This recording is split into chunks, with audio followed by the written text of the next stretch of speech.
बिस्मिल्लाहिर्रहमानिर्रहीम। रब्बि इश्रह ली सदरी वयस्सिर ली अमरी वहलुल उक़दतम मिन लिसानी यफ़क़हू क़ौली। Rabbi ज़िदनी इल्मा rabbi ज़िदनी इल्मा rabbi ज़िदनी इल्मा। आमीन सुम्मा आमीन इन्नका समीउद दुआ। जी स्टूडेंट्स, आज का हमारा टॉपिक जो है वो है derivation of law of math action. आज हम चलते हैं derivation of law of math action पे। जैसा कि हमें पता है कि जो derivation of law of math action है वो हमने जो है law of math action class में हमें इसको अप्लाई करना है कि कैसे जो है एक आम जो है इक्विलिब्रियम इक्वेशन है उस पर लॉ ऑफ मैथ एक्शन जो है वो अप्लाई हुआ जाता है। जैसे कि हमने बात की है कि लॉ ऑफ मैथ एक्शन जो है वो जनरल रिएक्शन पे बात करेंगे कि एक ऐसा फॉरवर्ड रिएक्शन और रिवर्स रिएक्शन पे जो है ये डिपेंड करता है। तो इस हवाले से हम बात करते हैं। हमारे पास है जी एक जनरल, हम पहले जो है रिएक्शन लेते हैं जिसमें हम कहते हैं फॉर एग्ज़ाम्पल हमारे पास एक जो है सब्सटेंस है ए, और फॉर एग्ज़ाम्पल दूसरा हमारे पास सब्सटेंस जो है वो है बी। ठीक है जी, एक सब्सटेंस हमारे पास ए है और दूसरा सब्सटेंस हमारे पास बी है, और ये सब्सटेंस मिलके हमारे पास जो है बना रहे हैं सी सब्सटेंस और एक सब्सटेंस प्लस टी सब्सटेंस बना रहे हैं। ठीक है, तो फॉर एग्ज़ाम्पल हम ये ले लेते हैं कि नंबर ऑफ मोल्स जो हैं सब्सटेंस ए के हम ले लेते हैं जी 3 हैं, और for example number of B जो सब्सटेंस है वो उसके नंबर ऑफ मोल्स हम ले लेते हैं 2 ले लेते हैं। जब हम प्रोडक्ट की तरफ आते हैं तो हमारे पास जो है 4 का जो है सी हमारे पास प्रोडक्ट है, एंड जो है 1 जो है वो डी हमारे पास है। तो हम इसमें बात करते हैं, हमने कहा कि रिएक्शन जो है हमारे पास दो चीज़ों पर दो इसमें जो है रिएक्शन परफॉर्म होते हैं लॉ ऑफ मैथ एक्शन में। हमने कहा रिवर्सिबल रिएक्शन जो है उसमें नंबर 1 हमारे पास होता है जी फॉरवर्ड रिएक्शन। ठीक है जी, नंबर 2 होता है हमारे पास रिवर्स रिएक्शन। फॉरवर्ड रिएक्शन में हमने कहा कि जब हमारे पास दो रिएक्टेंट दो सब्सटेंस आपस में रिएक्ट होते हैं तो ये दो सब्सटेंस जो हैं रिएक्ट होने के बाद जब प्रोडक्ट बनाते हैं तो ये हमारे पास फॉरवर्ड रिएक्शन है। ठीक है, और इस रिएक्शन में जो है हम इसको कहते हैं जी के एफ। और जब वो यही रिएक्शन जो है प्रोडक्ट जो है वापस रिएक्टेंट में आते हैं तो यहाँ पे हमारे पास आता है के आर। यहाँ पे हमारे पास क्या आता है जी के आर। ठीक है जी, तो इस हवाले से हमने चूँकि लॉ ऑफ मैथ एक्शन के लाभ से हम देखते हैं तो यहाँ पे है जी the rate of a chemical reaction is directly proportional. पहला हिस्सा अगर हम लें तो डायरेक्टली प्रोपोर्शनल किसकी है जी हमारे पास is the product of the molar concentration of the reactant raise to power equal to that of the number of moles equal to that of the number of moles. तो यहाँ पे हम देखते जा रहे हैं कि अगर हम फॉर एग्ज़ाम्पल फॉरवर्ड रिएक्शन लेते हैं, कौन सा रिएक्शन लेते हैं जी रेट ऑफ फॉरवर्ड रिएक्शन लेते हैं, तो इसमें हमारे पास ये डायरेक्टली प्रोपोर्शनल है हमारे रिएक्टेंट्स के। किसके डायरेक्टली प्रोपोर्शनल है रिएक्टेंट्स के, जिसमें हमारे पास रिएक्टेंट नंबर सब्सटेंस ए था और उसकी ये जो है स्क्वायर ब्रैकेट जो है ये शो कर रही है हमारे पास कंसंट्रेशन को। तो नंबर ऑफ मोल्स हमने पार्ट कितनी लिए है, हमने 3 मोल्स लिए। ठीक है जी, इसी तरह इनटू हमने कहा जी बी के प्रोडक्ट के बराबर है। किसके बराबर है बी के प्रोडक्ट के बराबर है। तो रेट ऑफ फॉरवर्ड रिएक्शन को हमने आर एफ से ज़ाहिर किया जो कि डायरेक्टली प्रोपोर्शनल है ए की कंसंट्रेशन 3 इंटू बी की कंसंट्रेशन 2। Is clear. तो नेक्स्ट हम चलते हैं, जैसे हम प्रोपोर्शनैलिटी कांस्टेंट जो है वो देखेंगे और उसको ख़त्म करेंगे तो हमारे पास आर एफ जो है इज़ इक्वल टू के आ जाएगा। प्रोपोर्शनैलिटी कांस्टेंट किसके के। अब चूँकि ये हम फॉरवर्ड रिएक्शन ले रहे हैं तो फॉरवर्ड रिएक्शन में जो है इसको के एफ से ज़ाहिर कर देंगे, और उसी तरह के ए की मोलर कंसंट्रेशन 3 इंटू बी की कंसंट्रेशन जो है वो 2 हो गई। इज़ इट क्लियर, यहाँ तक कोई प्रॉब्लम नहीं जी। नेक्स्ट हम चलते हैं, ये हमारे पास है फॉरवर्ड रिएक्शन। तो दूसरी तरफ अगर हम चलते हैं, जब यही रिएक्शन जो है प्रोडक्ट बन जाते हैं, प्रोडक्ट बनने के बाद वापस दोबारा से रिएक्टेंट की तरफ आता है, तो उसको हम रिवर्स रिएक्शन कहते हैं। क्या कहते हैं जी? Reverse reaction. रिवर्स रिएक्शन, ठीक है जी।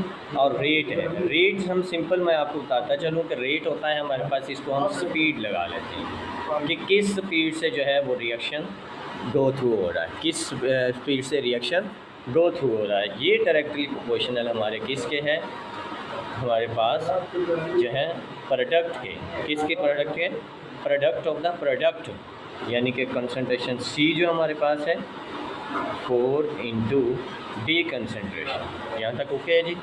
इसको हमने R से जाहिर किया, जो कि डायरेक्टली प्रोपोर्शनल किसके है, C की पावर 4 इंटू D की पावर 1। Is clear? जब हम प्रोपोर्शनैलिटी इसकी कांस्टेंट ख़त्म करेंगे तो R is equal to KR and this is equal to C, इसकी मोल पावर 4 है, और जबकि D जो है इसकी मोलर पावर जो है 1 है। वो यहाँ पर राइट करें या ना करें वो सेम चीज़ होती है, ठीक है जी। अभी यहाँ पे देखिएगा हमारे पास, जैसा कि हमें पता है कि इक्विलिब्रियम जो रिएक्शन है हमारे पास, केमिकल इक्विलिब्रियम है, उसमें फॉरवर्ड रिएक्शन जो है, रेट ऑफ फॉरवर्ड रिएक्शन जो है वो बराबर होता है rate of reverse reaction. Rate of forward reaction, rate of forward reaction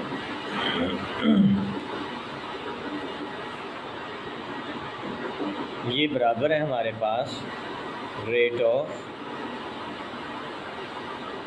reverse reaction. Is it clear?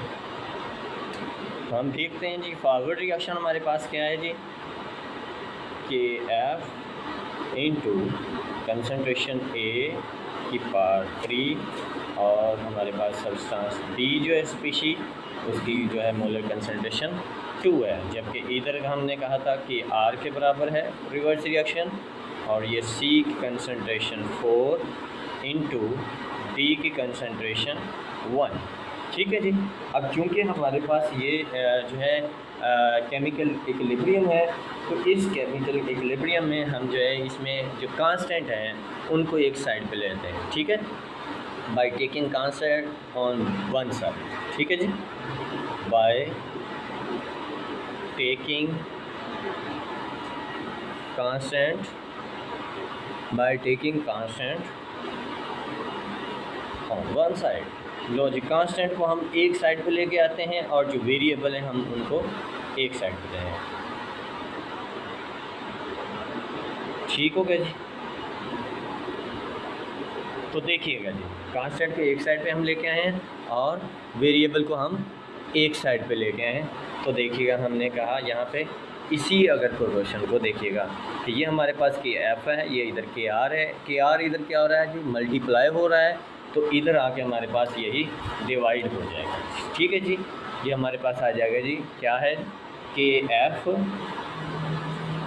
Divided by K r and this is equal to हमारे पास जो प्रोडक्ट ऑफ द रिएक्टेंट था concentration A into concentration B, और इसकी जो power 3 थी और इसकी 2 थी, जबकि हमने कहा कि कंसंट्रेशन C उधर मल्टीप्लाई हो रहा था जो कि इधर आके मोलर कंसंट्रेशन लें जी 4 बन जाएगा और D हमारे पास इधर आ जाएगा, ठीक है जी। यहाँ तक ओके। अभी ये जो के एफ बाय के आर है, ये हमारे पास जो है इक्विलिब्रियम है, के का कौन सा है जी, इक्विलिब्रियम है, के इक्विलिब्रियम कांस्टेंट है, इसको के सी से जाहिर कर लें, ठीक है, और इज इक्वल टू के ई क्यू से जाहिर कर सकते हैं, इक्विलिब्रियम है। तो ये हमारे पास किसके बराबर है जी, ए की कंसंट्रेशन और उसकी 3 इंटू बी की कंसंट्रेशन और उसकी पावर 2। नाउ हम देखते हैं कि सी की कंसंट्रेशन और इसकी पावर 4 है एंड डी की कंसंट्रेशन की पावर 1 है। यहाँ तक ओके जी। तो इसके बाद हम देखते हैं कि ये हमारे पास जो है केमिकल इक्विलिब्रियम में जो है, जो हमारे प्रोडक्ट हैं और जो रिएक्टेंट हैं उनके दरमियान एक रेशियो है, तो इस हिसाब से अगर देखते हैं तो ये हमारे पास केमिकल इक्विलिब्रियम कांस्टेंट निकल आता है। अब यहाँ पे एक चीज़ ज़रूर देखनी है कि हमारे पास जो है जो नंबर ऑफ़ मोल्स हैं यानी कि कंसंट्रेशन जो है वो अगर तो सेम है तो हमारे पास केमिकल इक्विलिब्रियम है। फॉर एग्जांपल ये देखिएगा इधर 3 है और ये 2 है तो 3 2 5, 4 और 1 है तो 4 1 5। ठीक है जी। तो फॉर एग्जांपल अगर हम लिख देते हैं यहाँ पे Kc, अगर इसी की इम्पोर्टेंस देखते हैं तो Kc जो है वो हमारे पास है 5/5 यानी कि मोल पर dm³ इसको लिखेंगे ना, 5 मोल पर dm³। ठीक है जी। इधर भी इसी तरह मोल पर dm³। यहाँ तक ओके जी। तो मोल पर dm³ लिखने के बाद ये जब कैंसिल हो जाएगा तो हमारे पास ये 1 मोल पर dm³ होगा। क्या आ जाएगा जी? 1 मोल पर dm³। ठीक है जी। अगर तो हमारे पास ये Kc 1 के बराबर है तो इट मीन हमारे पास जो रिएक्टेंट्स हैं वो प्रोडक्ट में चल रहे हैं और प्रोडक्ट्स जो हैं वो उतनी ही स्पीड से रिएक्टेंट में आ रहे हैं, वापस जो है तब्दील हो रहे हैं। तो ये जो इंटरचेंज है जब ये स्पीड बराबर हो जाती है तो उस वक्त हमारे पास जो है केमिकल इक्विलिब्रियम जो है वो हमें केमिकल इक्विलिब्रियम जो रिएक्शन जो है वो इक्विलिब्रियम की हालत में मिलता है, जिसके बारे में हमने कहा था कि जो कि डायनामिक इक्विलिब्रियम है। ठीक है जी। अगर यहाँ पे इसी की इम्पोर्टेंस में हम थोड़ा सा और देखते हैं तो हमारे पास है जी Kc। फॉर एग्ज़ाम्पल हमारे पास जो है यहाँ पे जो रिएक्टेंट हैं वो 5 हो जाते हैं। ठीक है। और प्रोडक्ट हमारे पास 8 हैं। प्रोडक्ट कितने हैं? 8 हैं। तो ये इस हवाले से जो हमारे पास वैल्यू आएगी वो जो है वो 1 से लेस देन क्या आएगी? लेस देन 1 होगी।